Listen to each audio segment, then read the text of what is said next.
الرجيم بسم الله الرحمن الرحيم الحمد لله رب العالمين الرحمن الرحيم مالك يوم الدين إياك نعبد وإياك نستعين اهدنا الصراط المستقيم صراط الذين أنعمت عليهم غير المغضوب عليهم ولا الضالين بسم الله وبه نستعين ولا عدوان إلا على الظالمين أشهد ونشهد أن لا إله إلا الله ونشهد أن محمدا عبده ورسوله اللهم صل على محمد وعلى آل محمد وبعد. Yang dikasihi Fadil Ustaz Arun, Ustaz Asbi, Pak Haji Husin, Pak Haji Majid, Cikgu, Muslimat, terutama Allah, anak-anak kita sekalian, terutama Allah sekalian, Alhamdulillah, Alhamdulillah, kita rafakkan lagi syukur kita secara berganda kepada Allah Ta'ala kerana masih kita berada dalam taufik kesepakatan Allah dan juga hidayah laluan petunjuk Allah Ta'ala. Kita baru saja melaksanakan tuntutan ibadah kita, khususnya solat subuh pada pagi tadi. Kemudian kita langsungkan lagi ibadah kita pada pagi hari ini dengan sama-sama berada di majlis ilmu sebegini. Walaupun kita tak boleh nak niat iktikaf kerana tempat ni tidak dilaksanakan solat Jumaat, kita niat secara umum. Sahaja aku melakukan ibadah di sini kerana mula Allah niatkan niat-niat ketaatan lain yang sebagaimana kita selalu sebut supaya kualiti amalan kita ini bertambah. Niat kita melampaukan silaturahim, niat kita untuk menghidupkan kita kata surau ini, niat kita untuk mendengar ayat Quran yang merupakan wahyu Allah, niat kita mendengar hadis-hadis untuk kita amalkan, niat juga untuk mendengar nasihat pengajaran alim ulama khususnya melalui kitab kita bacakan ini, niat kita mencari rahmat Allah, niat kita mencari keredaan Allah, niat kita mencari keampunan Allah. Jadi himpunan-himpunan niat yang baik dan boleh kita masukkan itu, silakanlah untuk kita angkat kualiti amal kita. Mudah-mudahan Allah Ta'ala yang maha penilai menerima ibadah kita dan memberikan kekuatan iman serta hasil daripada iman, iaitu takwa. Pada masa yang sama, rahmat kasih sayang Allah ni berlipat kali ganda pada kita sebagaimana kita sebut sebelum ni. Dalam keadaan kita biasa buat kebiasaan kita pada minggu yang ketiga berkampung di sini pada waktu duha, tiba-tiba hari ini kita berada pada situasi Ramadan, situasi puasa. Ini kita ingatkan juga supaya cara kita melayan Ramadan ini jangan sama dengan orang yang tak belajar, tak ada ilmu dan kemahaman. Okay? Cara kita melayan Ramadan adalah dengan cara kita mengambil sedaya upaya istifadah, kita kata apa, pengajaran dan juga kelebihan yang ada pada Ramadan. Antara kelebihan pada Ramadan apa? Peluang untuk kita beramal soleh. Kenapa? Masa lain tak boleh ke? Boleh, tapi Ramadan ini lain macam. Ramadan ni semangat kita meluak-luak. Kita punya gear masuk gear 5 kata. Nah, puasa pada hari lain, puasa juga. Okay, solat pada hari lain, solat juga. Tapi bila masuk Ramadan, dia punya sense dia tu lain, aura dia lain. Itu yang kita ucap terima kasih kepada Allah. Dan itulah sebab kenapa Ramadan ini sentiasa diingat oleh orang-orang yang menjadi ahlillah, menjadi orang-orang kesayangan kekasih Allah Ta'ala. Okay? Kita sebut, saya tak pasti kita dah sebut 2 minggu yang lepas ke tidak. Sebagai contoh, bila kita puasa, di tempat kita ni kita puasa 13 jam sehari semalam kan, lebih daripada separuh hari. Kita ada 24 jam, separuh hari 12 jam, tapi yang kita puasa 13 jam. Kalau kita ubah kepada saat, 12 kali 60 minit kali dengan 60 saat, dapat berapa? 46,800 saat. 46,800 saat.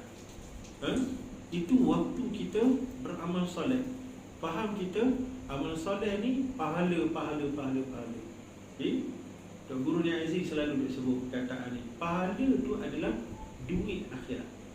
Dia nak hidupkan perkataan duit tu, nak suruh kita bila dengar duit kita faham. Mana ada orang tak faham tentang duit. Jadi pahala itu adalah duit akhirat. Duit akhirat yang kita dapat pada Ramadan sehari kita puasa 46,800 saat pahala. Banding dengan amalan-amalan lain. Kalau puasa, kalau solat, kita solat katakan 5 minit satu waktu. Kalau tukar kepada saat, 5 kali 60 saat, 300 saat. 5 kali kita solat, darab 5, 1,500 saat. Banding dengan puasa 46,800 saat. Itu nak cerita luar biasa pada kedudukan puasa. Tapi setiap ibadah ni dia ada kelebihan dan kekuatan masing-masing. Solat dia ada kekuatan yang tidak ada pada puasa. Itu kita fahamlah. Cuma kita bincang dari sudut pahala. Boleh faham tentang ni? Tiba-tiba dalam keadaan kita dah ada bisnes asas, iaitulah puasa. Dalam Ramadan ni bisnes asasnya adalah puasa. Tiba-tiba kita masuk dengan solat, kita masuk dengan Quran, kita masuk dengan amal ma'ruf nahi munkar, kita masuk dengan ketaatan amal soleh yang lain. Ya Rabbi, itu nak cerita keberkatan Ramadan. Boleh faham tentang ni? Itu Ibnu Jauzi rahmatullahi alaihi, seorang ulama dalam Al-Sunnah wal Jamaah ini menyatakan, kalaulah diseru kepada orang-orang yang sudah mati, lau nada di ashabil qabri tamannau, kamu mintalah apa yang kamu nak minta. Maka nescaya mereka akan minta supaya mereka dikembalikan untuk menemui satu hari Ramadan. Pasal apa? Ramadan itu adalah besar fadilah dan kelebihan serta tawaran ganjaran. Itu yang kita nak sebut-sebutkan supaya kekuatan kita dan semangat kita sentiasa mengalir.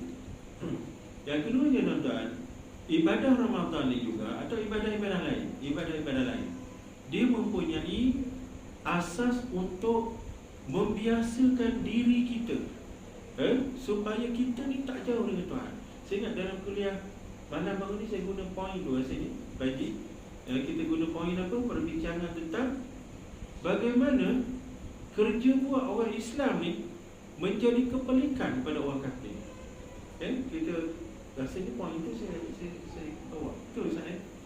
Sebagai contoh, arkitek perang salib Raja King Louis ke-9, bila dia usaha dengan sedaya upaya, dengan strategi perang yang cukup ketat yang dia rasa kali ini dia boleh menang untuk lawan Islam, tiba-tiba tetap kalah juga. Perang salib 200 tahun, 8 siri, kalah semacam tuan-tuan. Siri yang kedua mereka menang pada fasa pertama perang salib. Pasal apa? Umat Islam pecah belah, macam-macam kumpulan, macam-macam orang nak jadi pemimpin. Tapi last sekali mereka berjaya dikalahkan balik. Muncul pemimpin umat Islam, iaitulah Salahuddin Al-Ayyubi, mengumpulkan balik kekuatan Islam, menyatu padukan dan akhirnya menguasai balik tempat-tempat yang berjaya dikuasai oleh tentera Salib. Tentera Salib ini merujuk pada gerakan Kristian sebagai ketua lah untuk menghancurkan Islam selama 200 tahun pada abad yang ke-12, abad yang ke-13 dulu. Sehingga kan King Louis ke-9 tu sendiri panjang umur jemaat. Jemaat sihat berjemaat? Sihat kan? Nah, banyak umur. Allah Akbar. Sehingga kan King Louis sendiri ditawan, dipenjarakan di Mesir. Waktu dalam penjara itulah dia fikir. Dia ni arkitek tu, arkitek perang kita kata. Dia fikir, apa sebab Islam tetap menang, mereka tetap kalah walaupun dari sudut bilangan tentera mereka lebih kuat, lebih ramai, persenjataan lebih canggih, sophisticated, dari sudut persediaan awal mereka lebih segala-galanya. Mana orang Islam ni banyak masa berperang dalam keadaan perut lapar, dalam keadaan dahaga, dalam keadaan mereka berpuasa. Tapi kenapa mereka tetap menang? Maka jawapannya ialah dia jumpa jawapan tu. Jawapannya adalah agama, kekuatan agama. Dari mana datangnya kekuatan agama? Dari sudut ibadah yang kita buat. Sebab itu setiap hari kita diminta supaya beribadah. Antaranya adalah ibadah khusus yang namanya solat. Rupa-rupanya dia punya kesan khasiat dia tu, kalau kita tengok, barangkali kita tengok pada diri kita tak apa nampak sangat. Sebab kita payah nak tilik benda-benda pada diri kita sendiri ni. Kita cuba tengok orang lain, tuan-tuan. Kita guna mata helang, duduk di tempat yang jauh, kita melihat dengan pandangan mata helang. Maka kita ketika itulah kita nampak bagaimana luar biasanya hasil daripada ibadah. Antaranya kita nampak tuan-tuan, bila kita lihat dari sudut apa? Kadar bunuh diri di dunia ini, dilihat bagaimana negara umat Islam tidak terlibat dengan bunuh diri pada tahap yang begitu, kita kata begitu sadis, begitu dahsyat. Negara yang top 10 yang sentiasa juara bunuh diri ini adalah negara-negara Afrika yang terkenal dengan kemiskinan, termasuk negara-negara yang moden, yang maju. Seumpama Jepun, Korea, mereka juga maju dari sudut bunuh diri. Tapi umat Islam yang sentiasa dikaitkan dengan kebuluran, kelaparan, peperangan, tak ada bunuh diri. Kalau ada, itu isolated case, itu kes yang terpencil. Saya selalu buat contoh begini, tuan-tuan. Cuba tengok perbandingan tamadun Jepun dengan tamadun Palestin. Tamadun Jepun canggih bukan main lagi dia orang, tuan-tuan. Dan kekuatan tamadun Jepun diduduk pada semangat bangsa dia orang. Anak-anak kita di peringkat universiti, mereka belajar subjek tamadun, tamadun Asia Tenggara. Maka mereka diajar bagaimana kekuatan Jepun ni boleh bangkit daripada Perang Dunia Kedua dalam keadaan logik akal kata mereka ni habis dah lah, kata orang pergi tanpa nama lah, hilang, tidak dapat dikesan kerana kesan daripada serangan Amerika, bom atom itu teramat dahsyat. Hiroshima dan Nagasaki. Tapi siapa jangka dalam masa tak sampai 30 tahun mereka bangkit dengan kekuatan perindustrian dan teknologi yang cukup luar biasa. Ini Jepun, tuan-tuan. Bagaimana mereka boleh bangkit? Kajian dilihat melihat kepada kekuatan bangsa. Kekuatan bangsa. Mereka bangsa Jepun, bangsa yang diajar dengan semangat Bushido. Bushido ni semangat pahlawan. Kemudian dibiasakan dengan Kaizen. Kaizen apa? Baji? Iaitulah semangat untuk buat sesuatu yang lebih baik, improvement. Kita pun ada, tuan-tuan. Ya Allah, Tuhan, aku jadikan hari ini lebih baik pada semalam, besok lebih baik pada hari ini. Tapi kita tak pergi pada praktikal. Yang Jepun ni dibuat sungguh, tuan-tuan. Akhirnya mereka kuat dan maju keluar daripada, kita kata apa, nostalgia lama, kalah perang dan hancur dalam perang. Itulah Jepun. Tapi dari sudut negatif, apa yang berlaku pada Jepun? Mereka selalu akhirkan kehidupan mereka dengan bunuh diri. Kecewa sikit bunuh diri. Tak sampai KPI kerja bunuh diri. Mereka kena tegur dalam pekerjaan, mereka bunuh diri. Di sana ada satu budaya bunuh diri yang dikenali sebagai karoshi. Karoshi ni mereka bunuh diri kerana masalah kerja. Ini Jepun, tuan-tuan. Cuba lihat Palestin. Teruk macam mana pun keadaan umat Islam di Palestin. Hidup mereka dalam keadaan berlapar kebuluran, sehingga kan ulama-ulama keluar fatwa, kalau mereka jumpa dengan bangkai kucing, bangkai kuda, bangkai keldai, bangkai anjing sekalipun, kalau gamak mereka nak makan, mereka boleh makan. Kencah, bersih, makan. Pasal apa? Emergency kat sana. Mereka terpaksa makan rumput-rumput hijau, kayu-kayu dirinci halus, dimasak sampai lembut, kemudian digantikan roti dan juga nasi. Sampai begitu sekali. Electricity, bekalan api daripada luar disekat, tuan-tuan. Mereka terpaksa pakai generator. Bekalan air bersih juga disekat, malah disabotaj. Itu yang bila sahaja berlaku sekatan macam tu, mereka jadi kreatif. Mereka buat apa, tuan-tuan? Mereka gali terowong bawah tanah. Sebesar-besar benda boleh bawa masuk dalam tu. Itu yang hebat keadaan orang di Palestin sana, tuan-tuan. Laluan darat mereka disekat. Bahagian darat antara sempadan mereka dengan Jordan, Mesir, dinaikkan tembok simen konkrit setinggi 8 meter, menjadi penjara dunia yang paling besar di planet bumi.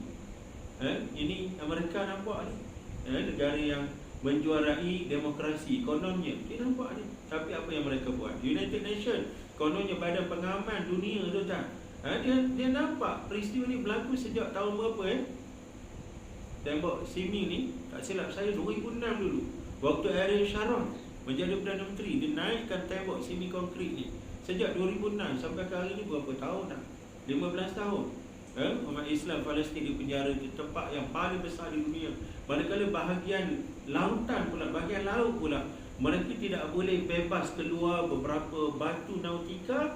Kalau mereka lepas daripada sempadan yang ditetapkan itu, mereka akan ditembak dengan peluru kapal-kapal perang Yahudi Zionis yang 24 jam berkawal tanpa sebarang notis.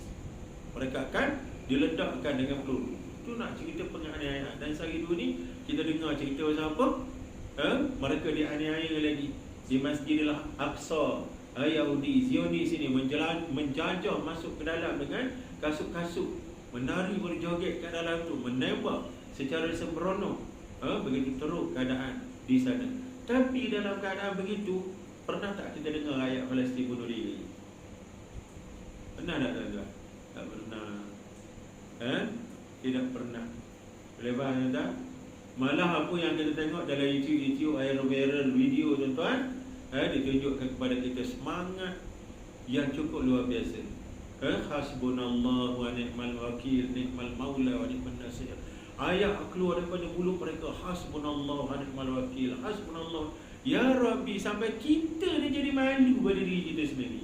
Keadaan mereka begitu teruk ditekan, tapi iman mereka cukup luar biasa. Kita kat sini, penderitaan dan ujian kita tak adalah setara tu. Tapi nak sebut nama Allah keluar pada mulut pun tak berapa nak melekat tuan-tuan. Ini beza kita dengan mereka. Dan inilah kekuatan yang daripada umat Islam. Maka orang buat kajian, dari mana tuan-tuan datang kekuatan ini? Dari sudut dari agama. Agama ni pula muncul dari mana tuan-tuan? Dari ibadah. Maka di sinilah kita faham kenapa kita sentiasa kena duduk dalam ibadah. Rupa-rupanya ibadah ni melahirkan kekuatan akidah, kekuatan ibadah tu sendiri dan kemuliaan akhlak. Boleh faham tuan-tuan ni? Yang ni rasanya saya kita bincang dalam pertemuan 3-4 malam Tazkirah Ramadan. Jadi alhamdulillah, ini yang sedang kita hadapi, kita lalui sekarang, ibadah demi ibadah. Yang penting tuan-tuan, kita diminta supaya cari ilmu, supaya ibadah yang sudah datang dalam kehidupan kita ni diterima Allah. Maka bagaimana cara? Antaranya ialah dengan ilmu yang mengajar kita kepentingan ikhlas. Kan?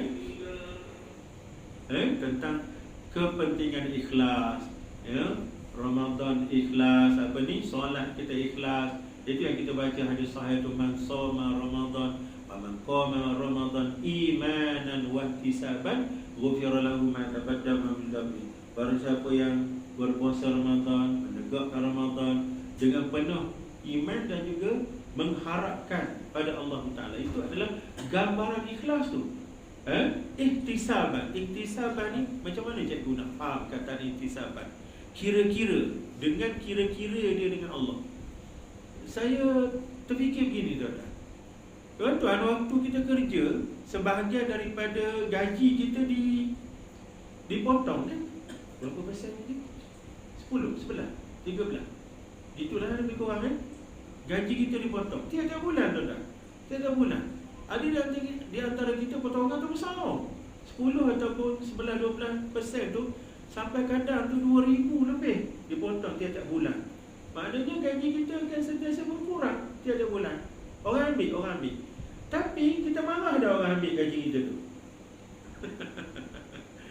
KWSP, PF tarik gaji kita tu kan 10%, 13%. Kita marah dah tuan-tuan. Mana kita marah? Kenapa kita tak marah? Bukankah dia ambil gaji kita? Kerana kita faham duit yang dia ambil tidak hilang. Dia ambil bosa ke ni?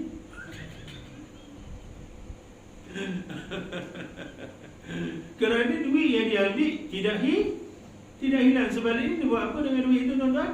Dia biarkan lagi. Dia tolong kita gandakan duit.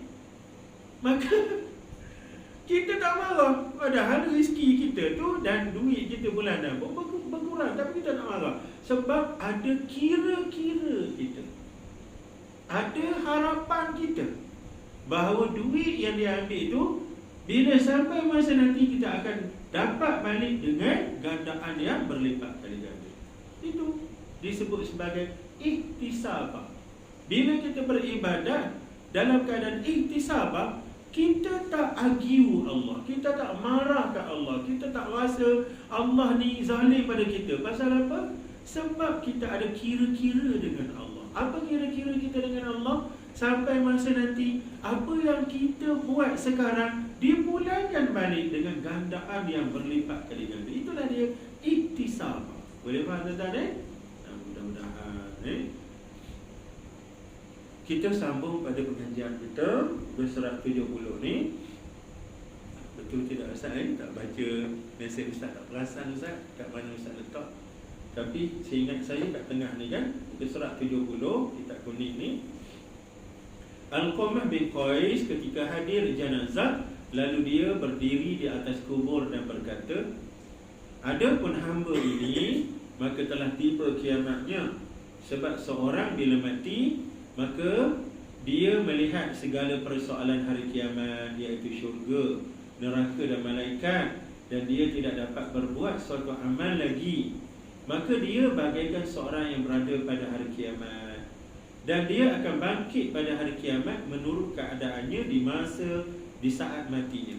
Jadi yang ni kita dah bincang dah 2 minggu lepas, iaitulah bila mati saja seorang anak Adam, maka berlakulah kiamat padanya. Kiamat apa orang panggil?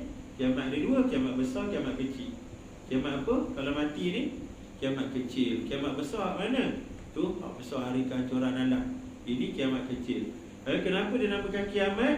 Kerana bila mati saja dia nampak benda yang disebut sebagai akhirat, syurga, neraka, para malaikat. Dia nampak. Maka bila nampak berjadi pada orang tu, tersentak, terbangkit. Itu yang disebut oleh Sayyidina Ali, an-nasu niyamun fa iza matu intabau. Manusia ini tidur, bila mati masing-masing tersentak. Allah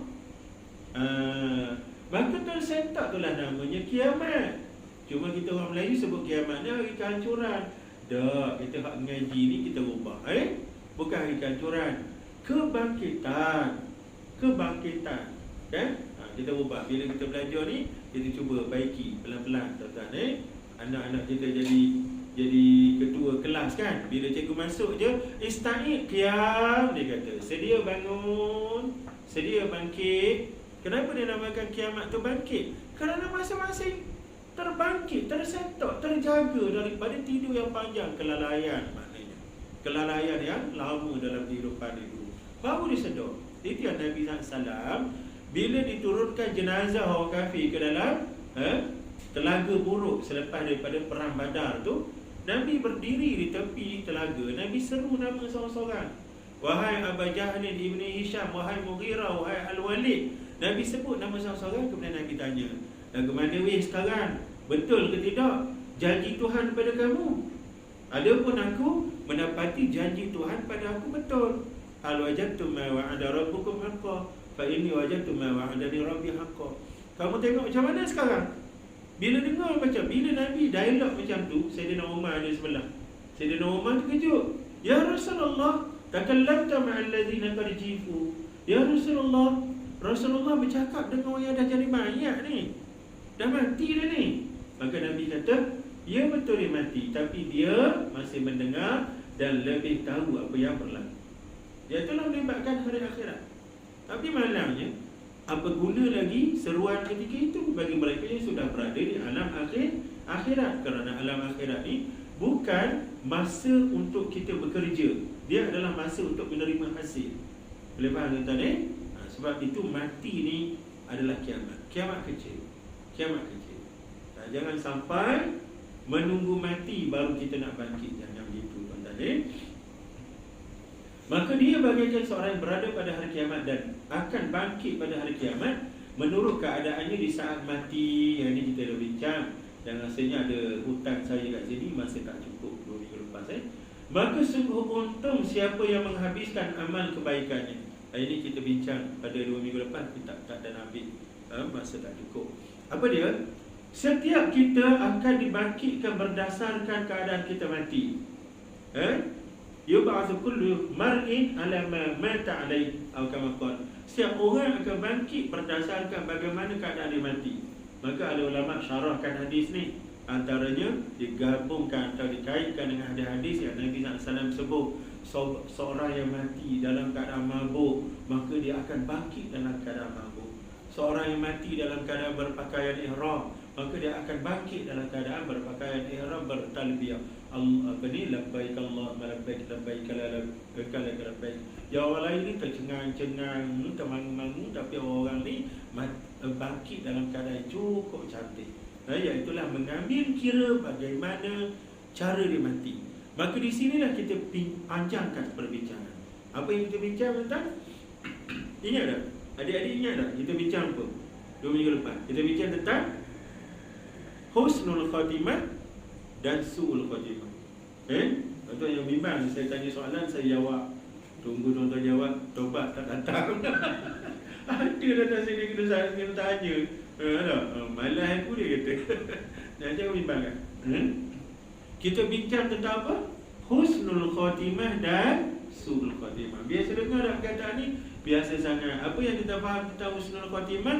Husnul khatimah merujuk kepada kesudahan mati yang baik. Su'ul khatimah, kesudahan mati yang tak baik, yang buruk.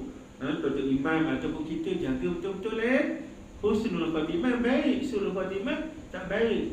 Saya dengar Tok Imam dia baca doa, Allah makhtim lana bisu'il khatimah. Kita kat belakang dia bergegar tangan, ya Rabbi, jatuh balik. Kita faham dia nak mati baik, cuma salah sebut. Sebab tu pada ibadah kita ni tuan-tuan, selalu kita ingatkan begini, terutama bahasa Arab, kita kena biasa bacakan ibadah-ibadah lafzi ni kepada orang-orang yang tahu.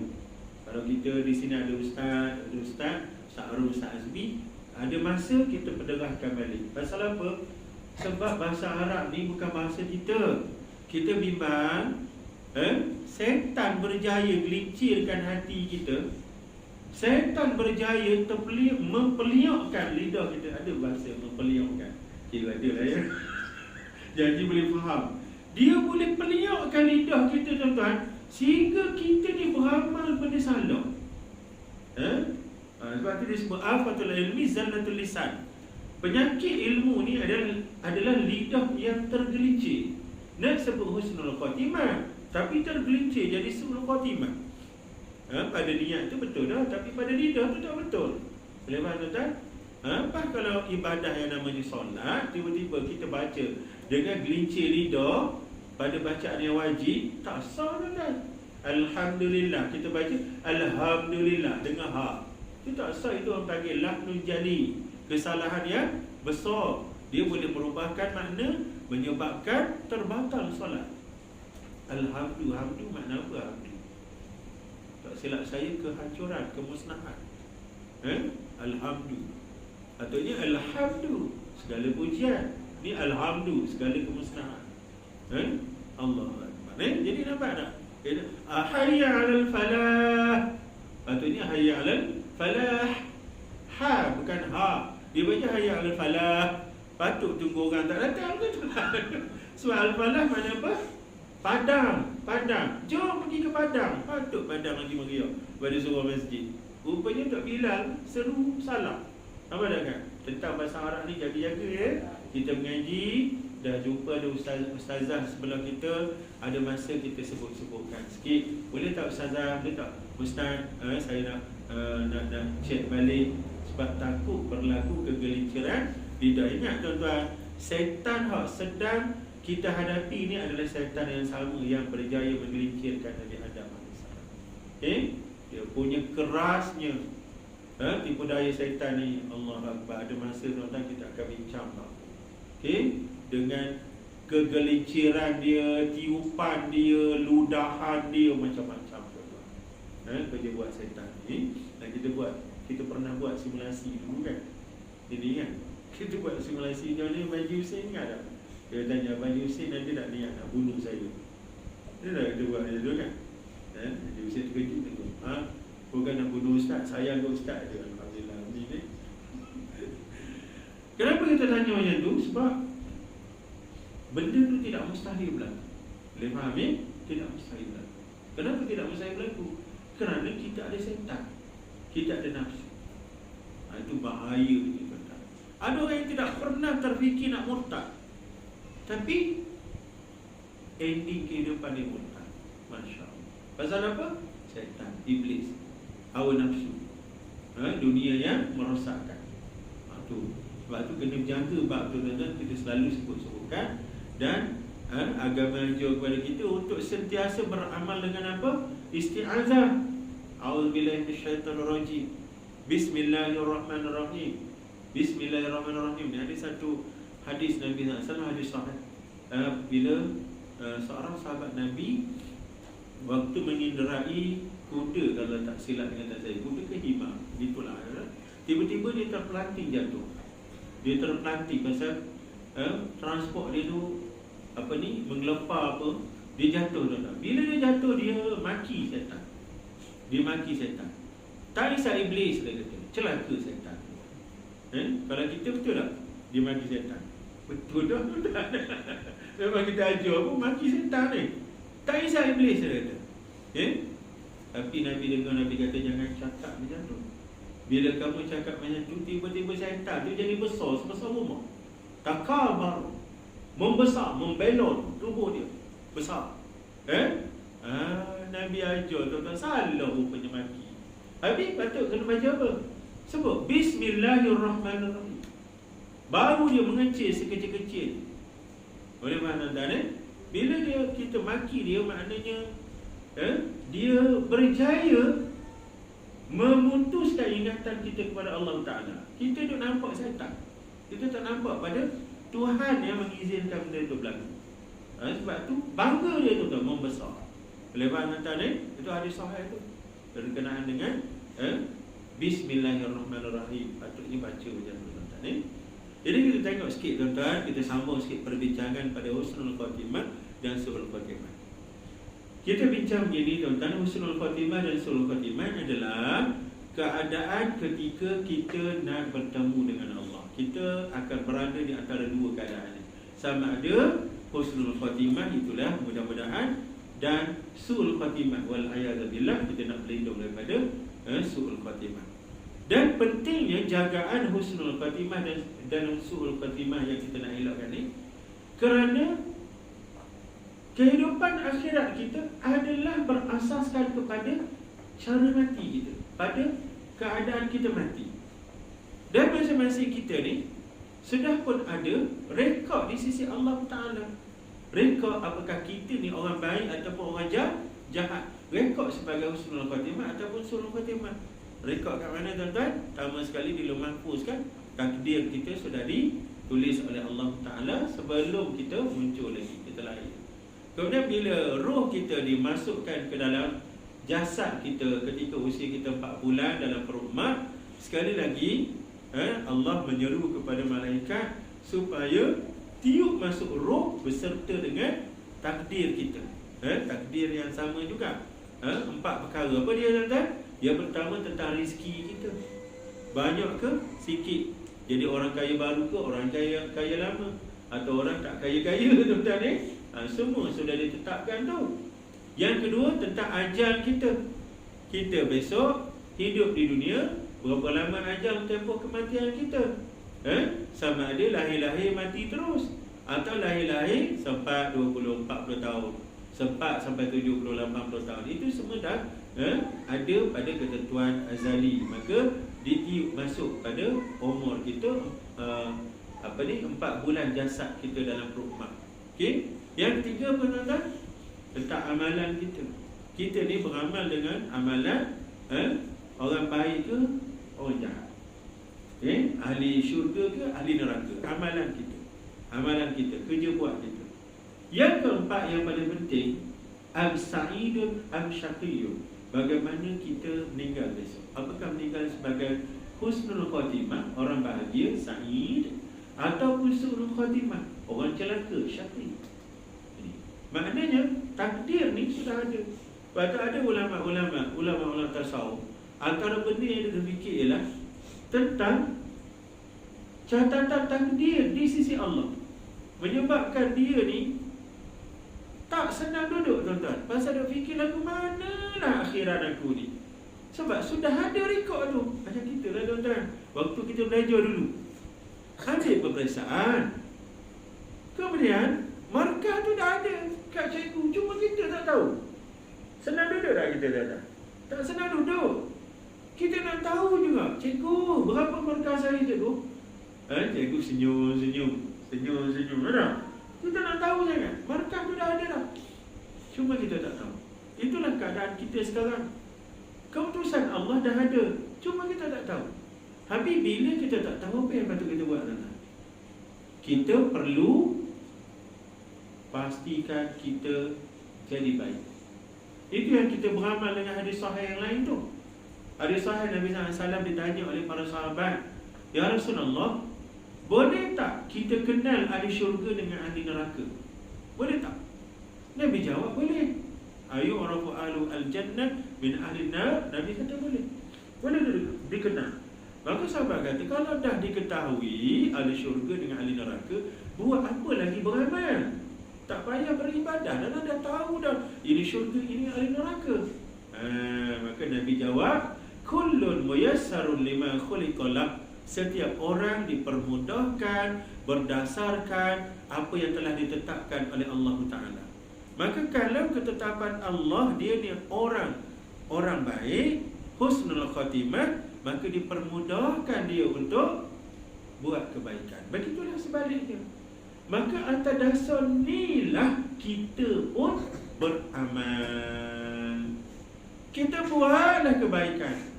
Nak boleh melekat kebaikan tu senang tak, tuan-tuan? Ayo, ingat tak sejarah kita nak sangkut dengan solat 5 waktu, nak melekat pada diri kita? Berapa banyak almari kita berambat dengan mak ayah kita, duduk menyorok belakang almari, masuk bilik, naik atas, turun bawah, nak menyorok, tak nak sembahyang. Okey, tuan-tuan, senang. Saya ni nakal zaman Power Rangers. Seluar tak lekat kat tubuh, tak?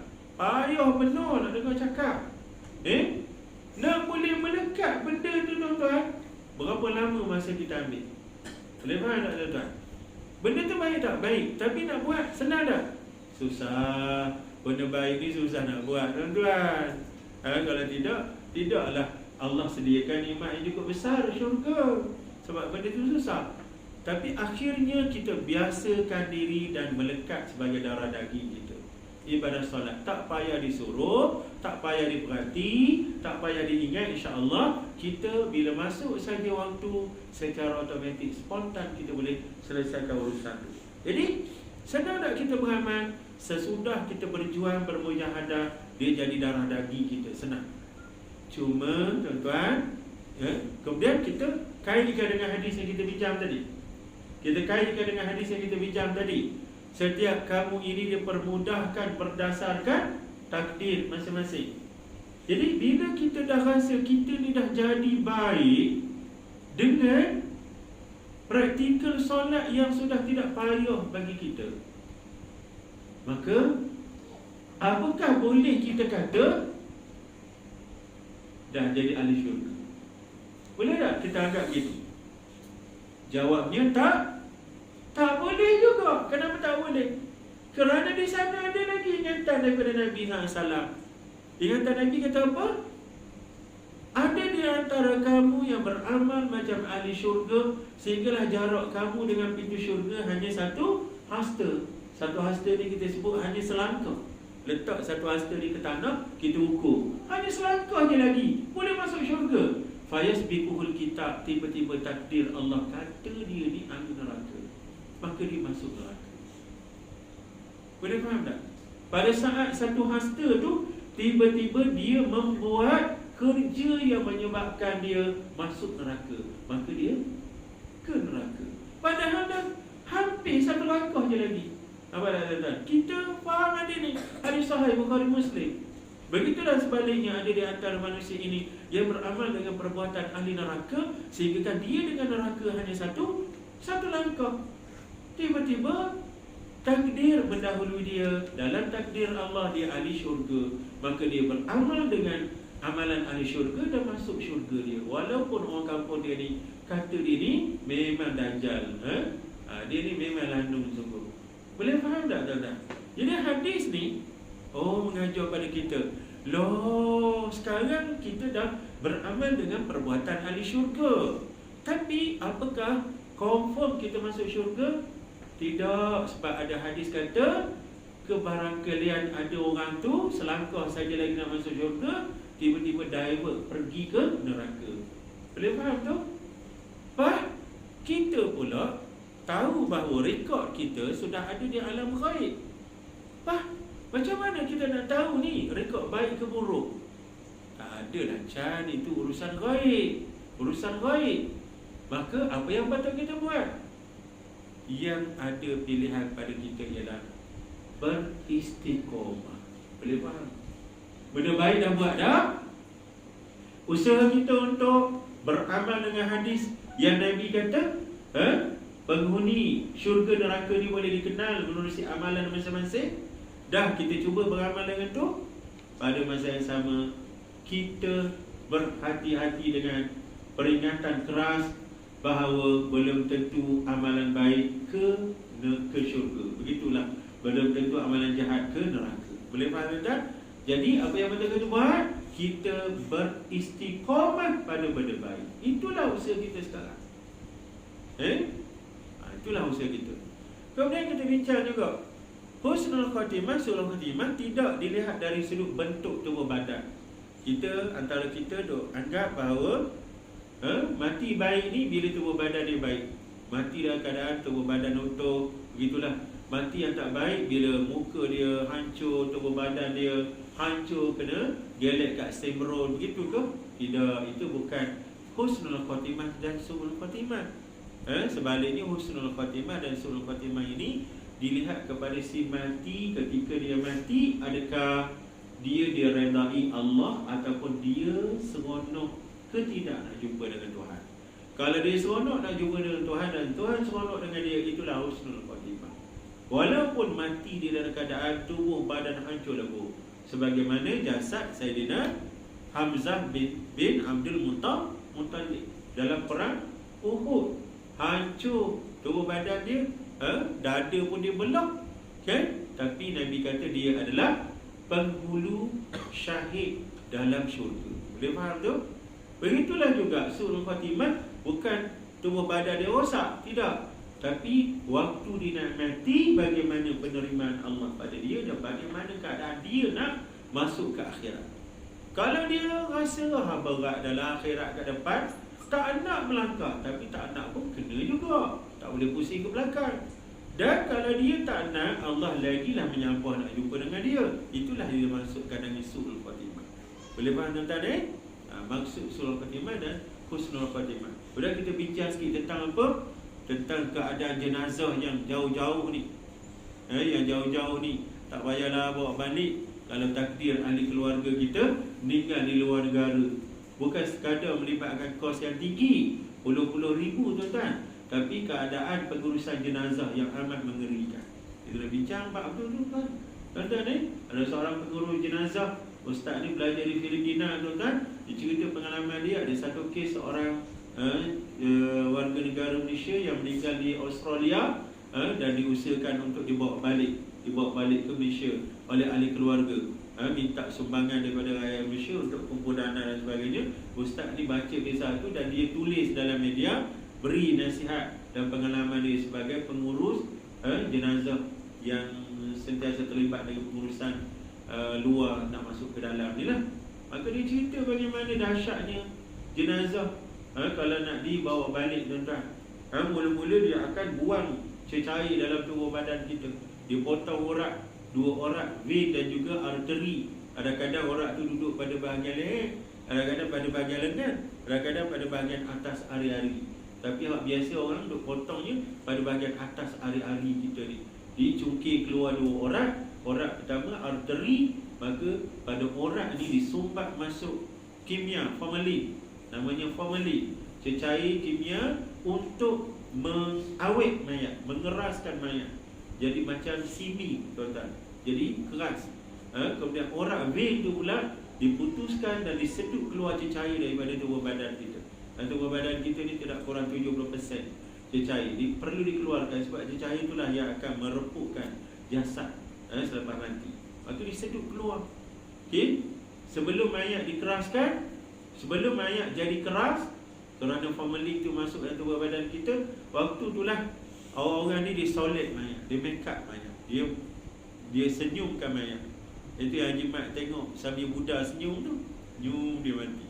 Kita confused kat kita, Buddha senyum. Rupanya disolidkan mayat sebelum mayat tu mengeras. Boleh faham ya? Disikat rambut rapi-rapi macam-macam. Cuma misteri belum lagi selesai. Macam mana mayat seorang pendakwah Kristian yang amat kuat, Francis Xavier, dikatakan keadaan dia segar, tidak reput, tanpa sebarang proses pengawetan. Allah Alam, tu misteri Nusantara. Francis Xavier, biasa kan kita dengar nama yang dibawa masuk oleh Portugis dulu. Okey tuan-tuan, selepas daripada proses itu berlaku, proses kedua, baru dia rodok habis organ-organ dalaman kita.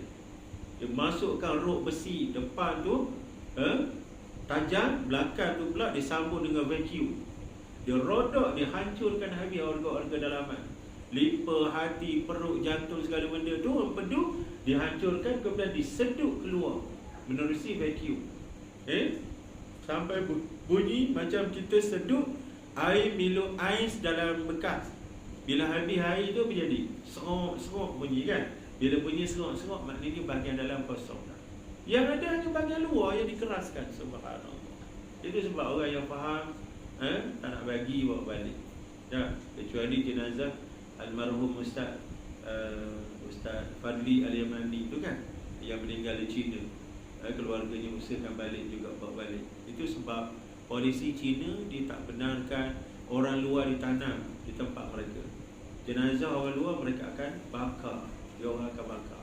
Itu nak menyelamatkan jenazah ulama ni, bawa balik juga. Perasan kan almarhum Ustaz Fadli Al-Yamani.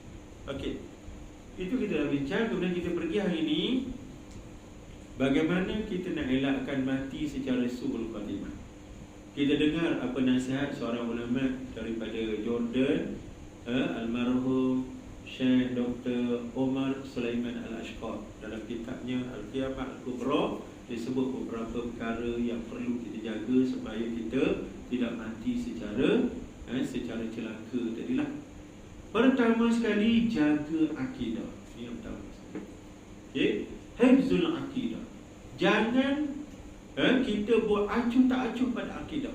Tuan-tuan, macam kita sebut tadi, selalunya kita tak perasan benda yang berlaku pada kita. Tuan-tuan, tubuh badan kita membesar, kita perasan tak besar? Tak perasan, tuan-tuan. Saya dia perasan muda tantang lagi. Tahu-tahu tua, bila polis tahan tepi jalan, dia tengok, dia minta IC. Kita pun keluar IC, tengok IC, aku ni 50 dah. Loh, rasa macam 25. Perasan tak kita membesar, tak? Bulu, kuku ada pada kita, perasan tak panjang? Tak perasan pun, itu kita. Tapi kalau orang lain, cepat benar kita perasan. Cepat benar kalau orang lain tu kita perasan. Jadi macam mana kita nak jaga satu benda yang teramat penting dan membahayakan kita, iaitulah akidah. Macam mana kita nak jaga tu? Sebab akidah ni dia adalah, kita kata apa, pelatar, basic kepada binaan agama. Sebab itu Nabi SAW memperuntukkan masa 13 tahun. Allah Ta'ala didik Nabi dan umat Islam 13 tahun pada urusan akidah. 10 tahun di Madinah, 13 tahun di Mekah. Quran ada 114 surah. 114 surah. 86 surah yang menekan tentang akidah. 86 surah Makkiyah. 28 surah yang bercerita tentang kenegaraan, politik, ekonomi, muamalah 28 saja. Maknanya 1/4. 3/4 cerita tentang akidah. Jaga akidah, ingat akhirat, ingat Allah. Itu dia nak cerita apa? Serius dan pentingnya jagaan akidah. Boleh faham tuan-tuan? Sebab itulah kita diajar supaya hidup secara bermasyarakat. Walaupun kita seorang-seorang tuan-tuan, keluarganya tak ada, isteri anak pun tak ada bahagian pada kita barangkali. Tetapi masih ada peluang kita hidup secara berjemaah. Bagaimana tuan-tuan? Menerusi ibadah. Solat kita laksanakan secara berjemaah. Ketika berada dalam jemaah, apa yang berlaku tuan-tuan? Ketika itu akan berlaku urusan amar ma'ruf nahi munkar. Kalau ada benda-benda yang tak kena pada ahli, pada keluarga, pada kawan-kawan jemaah kita, maka orang yang tahu ambil tanggungjawab untuk beri nasihat. Boleh faham tuan-tuan? Itulah pentingnya solat berjemaah dan kehidupan bermasyarakat untuk baiki hak mana yang tergelincir. Tapi hak yang kita bincang ni adalah urusan luaran. Bila pergi pada akidah ni payah tu. Sebab akidah benda dalam. Benda dalam. Dan orang kita pula bab mengaji akidah ni tak berapa nak belajar sangat. Bab ni kau kahwin dia ulang kembali kita. Tapi bab akidah ni tak berapa nak ada. Sedangkan akidah ni lah yang menjadi asas kepada kesempurnaan dan betul ataupun salahnya binaan Islam. Boleh faham tuan-tuan Dalam Quran surah Al-Kahfi ada satu ayat yang menggerunkan itu. Allah sebut macam mana tuan-tuan? Qul hal unabbiukum bil akhsarina a'mala allazina dhalla sa'yuhum fil hayatid dunya wa hum yahsabuna annahum yuhsinuna sun'a. Katakanlah ya Muhammad, hei umat, mahu tak kamu aku beritahu tentang orang yang paling rugi amalan? Allah guna perkataan bil akhsarina a'mala, paling rugi amalan, superior, paling rugi. Siapa dia orang yang paling rugi? Orang yang menyangka dia ni betul sedangkan usahanya sesat. Allazina dhalla sa'yuhum, usaha dia ni sesat tapi dia tak nampak sesat, dia rasa dia betul. Subhanallah. Ahli ulama kita cerita tentang apa tuan-tuan? Satu akidah yang bernama Khawarij. Apa dia akidah Khawarij? Akidah yang menganggap selain daripada mereka adalah kafir, halal darah. Seruan mereka benar. Mereka mengangkat spanduk lal hukma illa lillah. Tidak ada pemerintahan, tidak ada hukum, tidak ada kerajaan melainkan kerajaan Allah, pemerintahan hukum Allah. Tapi pelaksanaan itu salah. Apabila mereka beriman dan percaya orang lain ni semua ahli neraka kecuali pokok dia. Dari mana datang Khawarij? Mereka berasal daripada pengikut Sayyidina Ali radhiyallahu anhu, iaitulah orang-orang Syiah. Syiah dari sudut bahasa maknanya pengikut Ali. Ali follower tuan-tuan, fan club kita kata. Tapi apabila berlaku perang sifil, Sayyidina Ali dan tenteranya hampir-hampir nak menang, tiba-tiba kumpulan penentang Sayyidina Muawiyah bin Abi Sufyan mengangkat spanduk, menjulang Quran pada hujung tombak, minta supaya kembali kepada Allah dan Rasul, minta perdamaian. Maka ketika itu tentera Ali majoritinya minta supaya Sayyidina Ali berhentikan perang. Sayyidina Ali sendiri dalam ziarah melihat ini sebagai muslihat musuh, muslihat penentang. Maka dia nak teruskan perang, tapi tak kerana majoriti minta berunding, meminta perdamaian, akhirnya ikut majoriti. Dipendekkan cerita, berlaku majlis tahkim. Majlis tahkim. Dalam majlis ni nak ditentukan siapa yang terlebih berhak jadi khalifah antara Sayyidina Ali dengan Sayyidina Muawiyah bin Abi Sufyan. Sayyidina Muawiyah ada wakilnya, iaitu Amr bin Al-As. Sayyidina Ali ada wakilnya, iaitu Abu Musa al-Asy'ari. Abu Musa adalah seorang alim, seorang ahli Quran. Amr bin Al-As adalah seorang politician, seorang strategis. Sebab tu tuan-tuan, kita belajar banyak benda di sini. Setiap orang letakkan pada tempat yang sesuai. Okey? Dalam urusan politik ni, letakkan orang politik. Jangan letak orang alim. Kalau tidak, dia akan mengulangi peristiwa apa? Peristiwa Abu Musa al-Asy'ari diperkenakan oleh Amr bin al-As. Boleh faham tuan-tuan? Distrategikan oleh Amr bin al-As, seorang perunding yang cukup hebat, very nice negotiator orang kata, seorang perunding yang hebat dan politician yang cukup hebat. Amr bin al-As bercakap pandai, petah, bercakap, rancang strategi tuan-tuan. Akhirnya dalam majlis tahkim ni, Abu Musa al-Asy'ari dikenakan tuan-tuan. Kita tahulah proses dia macam mana kan. Mula-mula dia diminta untuk buat pengisytiharan bahawa Ali pun tak betul sebagai khalifah, Muawiyah pun tak betul sebagai khalifah. Maka dia buatlah pengisytiharan macam tu. Dia orang baik. Bila sampai giliran Amr bin al-As, giliran dia pula buat pengisytiharan. Dia buat pengisytiharan Ali tak betul sebagai khalifah, tapi Muawiyah betul sebagai khalifah. Bila berlaku macam tu, dah habis tuan-tuan. Jadi terperangkap Abu Musa al-Asy'ari. Hasil daripada peristiwa ini, kumpulan penyokong Sayyidina Ali pecah lagi. Syiah tadi menjadi Khawarij. Ada lebih kurang 16,000 orang ketika itu. 16,000 orang. Dan datang sepupu Nabi Ibnu Abbas radhiyallahu anhu, Abdullah bin Al-Abbas ni minta izin daripada Sayyidina Ali radhiyallahu anhu untuk berjumpa, berhadap dengan geng-geng Khawarij ni. Tapi Sayyidina Ali takut, tak benarkan. Sebab apa? Ini berani mati punya kumpulan fanatik, kumpulan rasis yang menganggap semua orang kafir belaka, halal darah boleh dibunuh.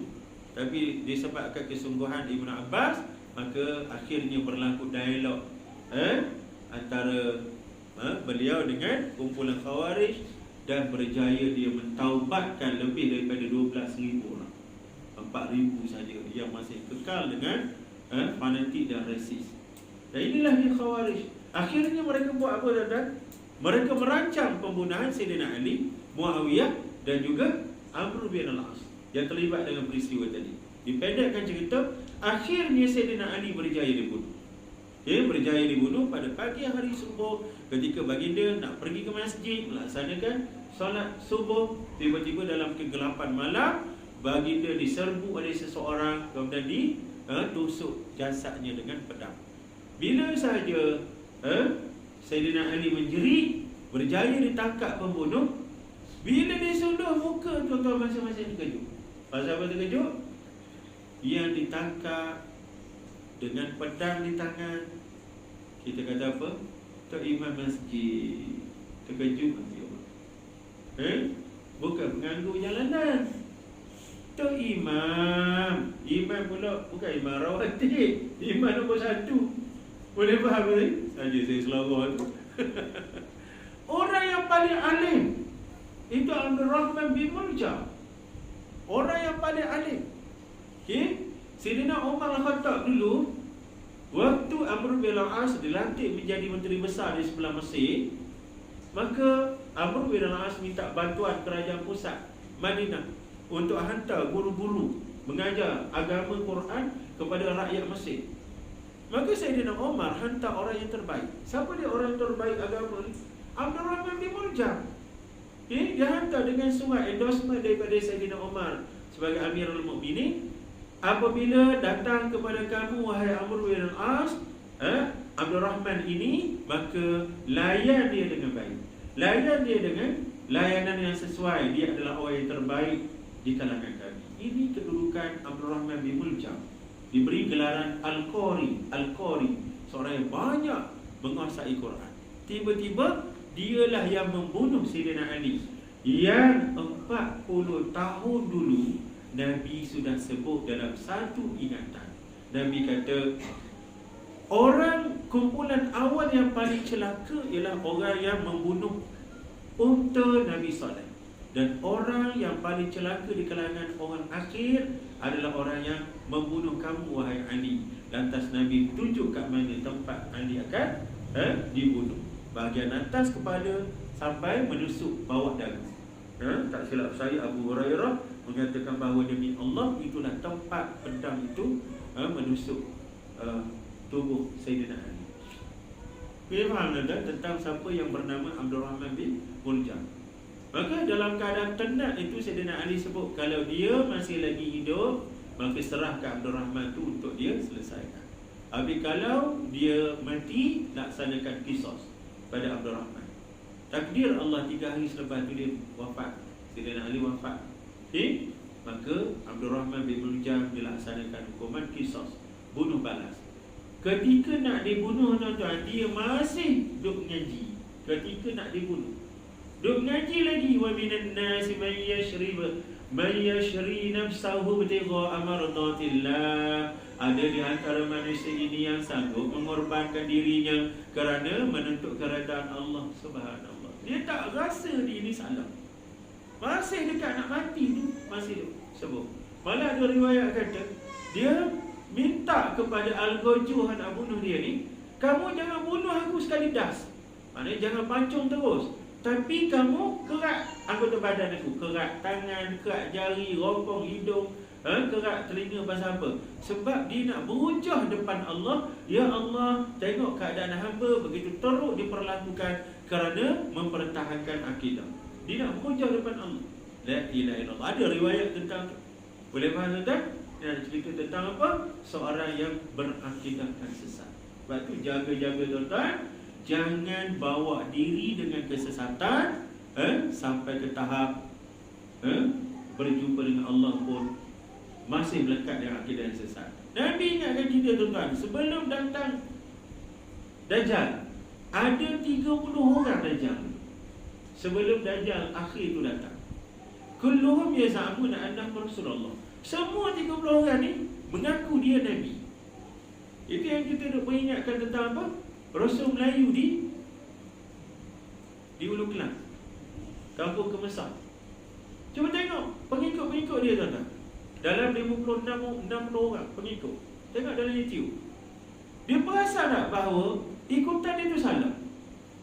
Ada tuan-tuan bahaya bab ni tuan-tuan. Kena duduk dalam jemaah, duduk dalam masyarakat, duduk bersama, jangan seorang-seorang. Kalau tidak, kita dah anggap benda yang kita pegang tu betul. Cuba tengok dalam YouTube tuan-tuan. Makcik-makcik, siap tengok. Kamu cik ikut Muhammad jamin tak cik masuk syurga? Maka orang dengar tanyaan tu, jawablah, Nabi kami tak jamin masuk syurga cik. Itulah cik, buat apa nak ikut Muhammad? Dia tak jamin masuk syurga. Kami ikut Rasul Melayu jamin kami masuk syurga. Masa tu cikgu kan ada sebelah mana tu. Allah Akbar. Apa dah pengikut Dajjal. Ini skema akhirat pun. Saya berjumpa dengan seorang profesor di Indonesia, Profesor Dato' Mujahidin Karimi. Dia terlibat dengan usaha untuk mentaubatkan Cikgu Kahar dan pengikut-pengikut dia. Ada majlis istitabah kan dulu, tahun berapa? Tahun 2016 berapa? Majlis bertaubat Cikgu Kahar. Dengan ini saya mensyaratkan bertaubat segala benda kan. Tanya Prof ni, Prof bagaimana Prof dengan Cikgu Kahar ni? Bagaimana sekarang? Dia kata tak aman punya ustaz. Macam tu juga. Maknanya apa? Macam biasa Rasul Melayu ngaku jadi Rasul Melayu. Dia seorang tak pelik pada kita. Hak kita pelik pengikut. Faham tak? Itu yang kita kesian. Jadi hak ni lah hak kita duk jaga-jaga. Jangan sampai tuan-tuan mati dalam keadaan akidah sesat. Boleh faham tuan-tuan ni? Ingat berhenti kat sini tu. Ada 2-3 lagi poin tapi tak tahan. Kalau nak tahu kan juga nampak macam nak kena buka puasa sini je ni. Setakat ni je lah kot ni. InsyaAllah kan? Boleh kan Pegang nombor 1 kan? Apa dia kan? Cara nak elakkan kita daripada mati secara su'ul khatimah. Jaga akidah. Faham macam mana kita nak jaga? Kita belajar berakidah dan kita duduk dalam sawadul a'zam, dalam kumpulan majoriti yang baik. Bila kita dah engage dengan sebuah masjid, baiklah tu kan. Pasal apa kan? Sebab kalau ajaran sesat, dia tak mengajar terbuka. Boleh faham tak Kalau ajaran sesat, dia mengajar diam-diam, senyap-senyap, gelak-gelak, sukses. Mengajar begitu je. Dia mengajar Slipper kat luar pun dia suruh bawa masuk dalam baju. Tapi kalau kita dah engage, duduk dengan jemaah masjid surau yang terbuka macam ni, insya-Allah tak kalah orang mengajar di masjid, mengajar orang sesat. Sekejap dia datang jadi saudara. Boleh faham tu? Itu cara kita nak jaga akidah. Akidah terlalu penting. InsyaAllah ada 2-3 perkara lagi kita sambung pada selepas raya lah Baji. Sekadar ni sajalah. Ada Baji nak tambah sikit lagi? Silakan. Cikgu silakan. Baji ada apa-apa? Harap beri faham kepada saya dan kawan-kawan sekalian ni. Ada Baji Hussein? Silakan Baji. Soalan akidah ni. Silakan. Yang diri akidah dibawa pada takdir. Tadi masuk pada rukun iman. Rukun iman kepercayaan. Kita ambil pada penghabisan amalan kebaikan. Ada 4 dalam ni. 4 dalam ni kita kata siapa kita? Allah Allah. Payah dah belas suci. Berkenaan dengan akidah macam mana Baji? 4 perkara tu apa? Masuk pada takdir. Masuk ke takdir. Masuk pada Qada dan iman. qadar. Masuk pada rukun iman, masuk pada penghabisan amalan kebaikan. Soalannya siapa kita? Jadi nak tahu soalan siapa kita, kat situlah kita kena mengaji ilmu akidah. Dalam ilmu akidah itulah dia akan terangkan kita ni siapa. Itu juga buka Quran, kita kaji buku. Kita ni siapa, kan? Quran itu menyelesaikan masalah siapa kita. Baji Hussein sebut siapa kita. Soalan ni muncul sejak zaman Yunani lah cikgu. Heraklius, Plato, Aristotle, tanya lama dah. Who am I? Dah lama dah. Kita ni siapa? Nak pergi ke mana? Apa tujuan kita hidup? Dah lama dah. Ini soalan falsafah berputar-putar pada setiap zaman. Bila datang Islam, semua soalan tu dijawab dengan baik oleh Islam dalam Quran. Bila sebut siapa kita? Kita ni siapa? Wa ma khalaqtul jinna wal insa illa liya'budun. Kita ni dicipta oleh Allah Taala, tujuannya untuk menyembah Tuhan. Datang dari mana? Dijawab oleh Allah Taala dalam surah Al-Mu'minun.